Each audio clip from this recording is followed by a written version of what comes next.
করার সময় আমাদের যে ভুল সিদ্ধান্তগুলো থাকে, দেখেন একটা বিল্ডিংয়ের মধ্যে কয়টা ফিলার লাগে, এটা ডিজাইন লোড ক্যালকুলেশন করার পরে বলা যায়। মুখস্থ ফিলার দিতেছেন, কোনো কাজে আসবে না। বললেন যে একটা ফিলার দিলে কী হয়েছে ভাই, একটা ফিলার দিচ্ছেন, এরকম হচ্ছে একটা ফিলারের কারণে দুইটা বিম বেশি দেওয়া লাগছে, এই দুইটা বিমের বেশি দেওয়ার কারণে হচ্ছে আপনার উপরের তালাতে একটা কলাম বেশি দেয়, একটা বিম বেশি দেওয়া লাগছে, এই যে আপনার রডগুলা বেশি দেওয়া লাগতেছে, সিমেন্ট বেশি দেওয়া লাগতেছে, সেই জন্য আপনার কস্টিংয়ে বেড়ে যেতেছে।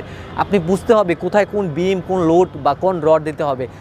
রড হচ্ছে বেশি দিয়ে দিচ্ছেন, ঠিক আছে, আপনার হচ্ছে হাজার টাকা, 80 লক্ষ, 2 লাখ, 3 লাখ, 4 লাখ টাকা হচ্ছে আপনার বেড়ে যেতেছে, আপনি জিনিসটা বুঝতেছেন না, ঠিক আছে। এই জিনিসগুলোর সমাধান পাওয়ার জন্য, ঠিক আছে, আমরা একটা টোটাল বড় ভিডিও বানাইছি, আপনার হচ্ছে রিচ ইঞ্জিনিয়ারিং ইউটিউব চ্যানেলে দেখে আসতে পারেন। আমরা হচ্ছে এই ভিডিওর কমেন্ট বক্সে অথবা হচ্ছে আপনাদের ইউটিউব চ্যানেলে আপনার ঘুরে আসতে পারেন, রিচ ইঞ্জিনিয়ারিং, ঠিক আছে। এখানে হচ্ছে আপনি বুঝতে পারবেন যে আসলে আমরা 3টা ধাপ নিয়ে কথা বলছি, যে 3টা ধাপে যদি আপনি কাজগুলো করেন, তাহলে আপনি যদি বিল্ডিং বানাইতে যদি আপনার 70 লাখ টাকা যায়, তাহলে আমি নিশ্চিত গ্যারান্টি দিয়ে বললাম আপনার কমপক্ষে